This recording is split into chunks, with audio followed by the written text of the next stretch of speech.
प्यारे शौहर, मेरे खूबसूरत स्लीपिंग किंग, चलो उठ जाओ। अब अगर तुमने मेरी वीडियो बनाई ना तो देख लेना फिर। तो तुम सोने का नाटक कर रहे थे? नहीं, मैं तो सिर्फ अपनी बीवी की मोहब्बत समेट रहा था। हमारा बेटा भी दुनिया में आने के लिए बेकरार है, देखो ना बारान।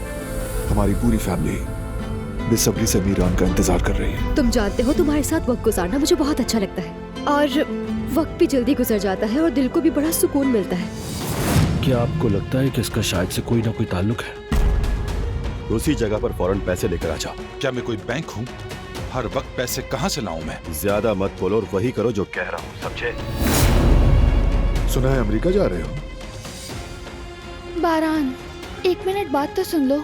तुमसे बाद में बात करूंगा दिलान, बाद में बात करूंगा तुमसे। तुम हमेशा कुछ न कुछ छुपाती रहोगी, हमारी पूरी जिंदगी ऐसे ही गुजरेगी।